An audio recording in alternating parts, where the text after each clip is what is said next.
myself. My glasses were bouncing around. Hello, Iowa. How are you? Are we ready to caucus our hearts out? 9 days left that we've got here in this state to kick off one of the most consequential election years that we have had in recent history. I'm so excited to be here and share in this moment with you all, shoulder to shoulder, because this is not just a moment, it's a movement. It's a true movement.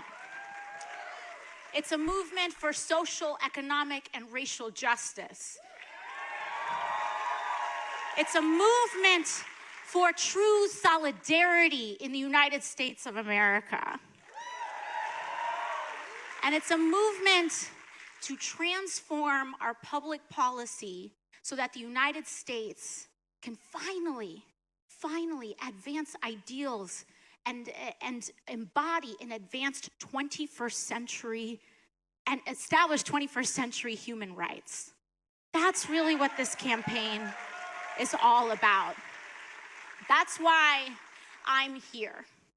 I'm here because 10% better is not going to cut it for most Americans. It's not going to cut it. You know, people are saying wages are up. And we're looking at it's like 3%. And what's 3% of $8 an hour? Truly. What's 3% better on an $8,000 deductible?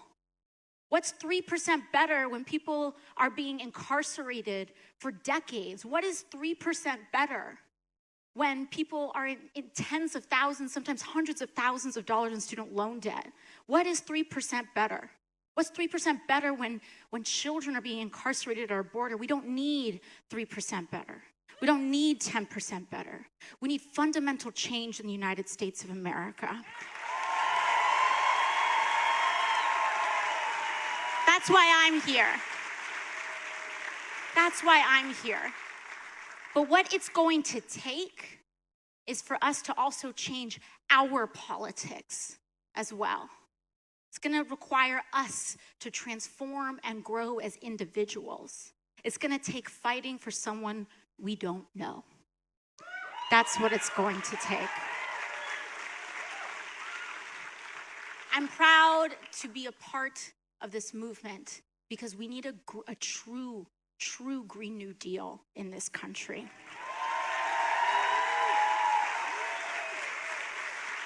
And Senator Sanders has the largest plan in the field to address the climate crisis, the largest.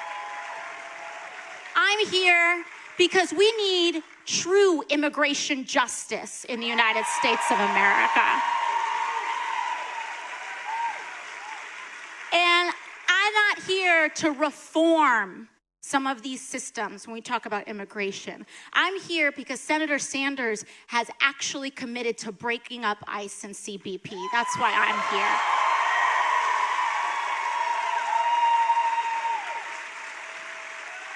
Because, I'm sorry, once you're at the point of caging children and separating families, there's no going back from that. We need a wholesale reimagination of our immigration system that actually honors human rights and treats every person as a human being and with the dignity that every person deserves from the right of their birth.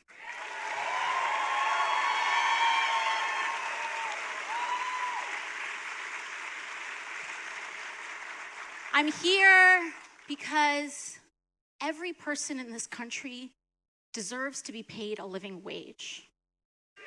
That's why I'm here. I'm here because earlier today we were in Cedar Falls and a woman stood up and told me that her wages and her paycheck is being garnished due to her medical bills. And no, it's not right, but unfortunately, it's more normal than we'd like to admit in this country. It's more normal for people to live in fear, whether it's economic fear, whether it's fear due to your documentation and immigration status. It's fear due to perhaps our system of mass incarceration, fear of student loan debt, fear of medical debt.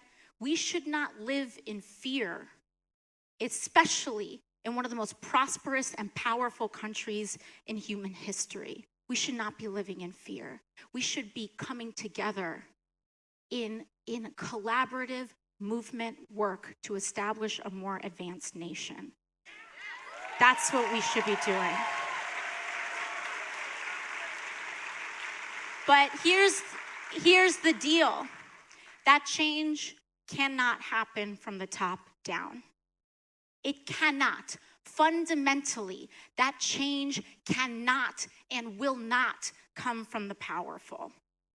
It cannot, because the reason it will not come from the top down is because those policies are about a fundamental change in who this country centers and who has the reins.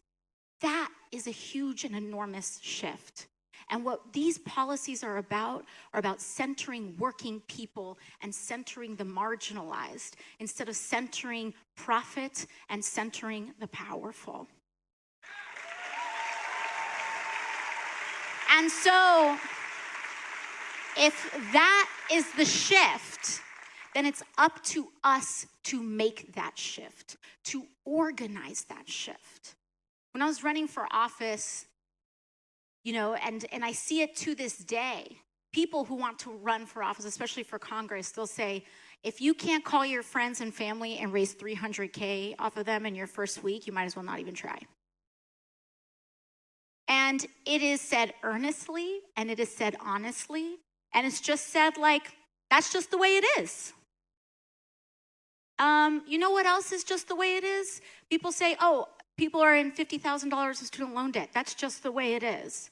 People's families are being separated and people are unjustly deported, living in fear. That's just the way it is. People are in tens of thousands of medical debt. Or you have an insurance plan that's so expensive, it makes it hard for you to go to the doctor in the first place. That's just the way it is. We can't accept just the way it is anymore. We can't. And we will not. And we will not. We won't, and we can't. And one of the reasons that, this weekend was important for us to come together is because this is our final stretch. We need to knock on doors. We need to call on our friends and family. If you're not able to caucus due to your age or your status, there's still something that we can give. We can babysit our neighbors' kids while they go out to caucus. We can cook people a hot meal and bring it to those caucuses to help people in that long day. That is what community is all about. And at its best, that's what movement and organizing is all about, because it lasts beyond an election cycle. That's what's so important for us to understand, that this organizing, one way is elections, but organizing is also unionizing your workplace. Organizing is about tipping people off if you start to see that ICE and CBP are in communities to try to keep people safe. Organizing is making sure and counseling each other to make educated college decisions, to try to reduce that debt in the short term. All of that is organizing. And this agenda requires sustained organizing, electorally and beyond. Because that is what holding power really is when we talk about mass movements and the will of the people and public power. But that's what we're trying to fight for, true democracy. And for so long, it's been slipping away. True democracy, slipping away, because it's been purchased by the powerful. But we have the opportunity now, this year, to not only push back on the creeping authoritarianism in the White House, but to replace it with something new and better. And that's at the core. And that's what we have to do. We have to make sure that we're fighting for someone we don't know, and go beyond a politics of what's in it for me, and go towards a politics of how is this helping my neighbor. And when we do that, when we transcend that, when we go beyond that, we can get to a better place. We will get to a better place. All of it is there. All of it is technologically possible. The question has always been about political will. Always. It's never, it's funny because people ask, like, how are you going to pay for it? While, authorizing a Space Force. They'll say, how are you going to pay for it? While authorizing massive infrastructure for gas pipelines across the United States. But they'll ask, how will you pay for public colleges and all these other things? But really the better question is, how do we organize for it? How do we create the political will? And the way that we create the political will is with you and each and every one of us. When we introduce accountability back to our democracy, that's what this is truly all about. And so this movement building is really about creating bonds that are much deeper and extend much further than just a cycle. But what they are about are our actual commitment to one another. Are we committed? Are we committed to the most vulnerable in our society? Because all of us are so close to being most vulnerable. I live in New York City. The rates of people that are experiencing homelessness are some of their highest rates since the Great Depression. Yet 1 in every 4 luxury apartments in New York City goes unsold. There are about 3 empty apartments for every 1 person experiencing homelessness in New York City.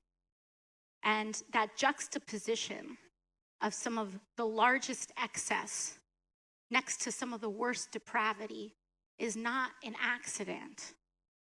It's not an accident. It's not right. And we have to stop acting like it's an accident, because it's not. It is systemic. It's the natural outcome of our systems. And in order for us to establish a society that truly works for all of us, we have to change our systems. We have no choice.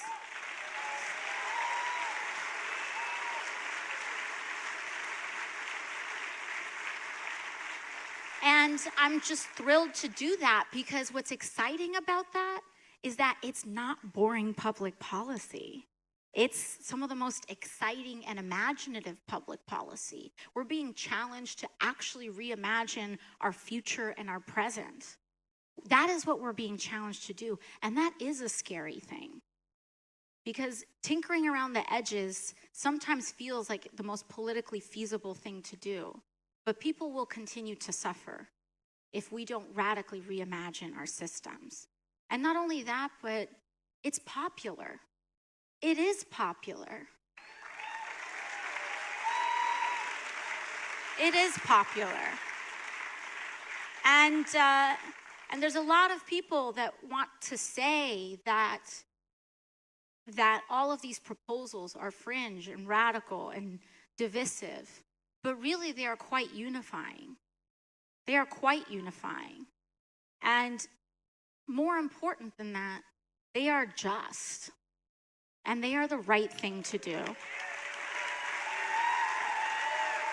And so I'm not gonna lie to you, it's gonna be hard. I'm not gonna lie to you. Being part of this campaign is signing up for the difficult task. It's not easy what we're working and coming together to do, but I think that it's the right thing to do. And I was telling this story earlier today in Cedar Falls about how I got sworn in on January 3rd of last year. It's just been 1 year that I've served in office. Thank you. And in that transition between the general election and actually getting sworn in, you're not allowed to be paid, but also you're supposed to kind of get a second apartment. And the right wing was making fun of me for not being able to afford a second home. I don't know why that was embarrassing, but I mean, it's not, or it was supposed to be, but whatever. And so I spent the first few months in office sleeping on an air mattress. And so I would sleep on an air mattress, and then I'd go walk to work. And it was a really bizarre experience because I'd go into work and hear people make arguments as to why we can't make pharmaceuticals more affordable, and make arguments as to why a living wage is just not doable, or make an argument as to why single-payer healthcare is just like going too far, and basically making the argument as to why families like mine didn't matter. And that was really hard. But what we can do is transform that. And it's not just that we can transform it, it's that we are transforming it. It is transforming. And that's part of our responsibility. This calls on each and every one of us to step up in our lives. Maybe tonight is a call for you to join your PTA, or to organize your community, or to, be a precinct captain. But this requires all of us to join in community, because all too often elections happen and we forget them. But this work of organizing is so much deeper. And Senator Sanders has understood that for his entire life. And that's, why I'm happy to be here shoulder to shoulder with you all and shoulder to shoulder with him. So we've got 9 days left. And we've got 9 days left. And so on that day, on caucus day, I want us to all bring our friends, bring our family, celebrate democracy, and really usher in an era of 21st century social, economic, and human rights. So thank you all very much. And with that, I would like to introduce our senator. Is he ready? I kind of did that a little abruptly, so he may be walking over. Oh, thank you. Thank you. Thank you. Thank you all so much. I so appreciate that. He's coming around. Thank you all so much. Thank you.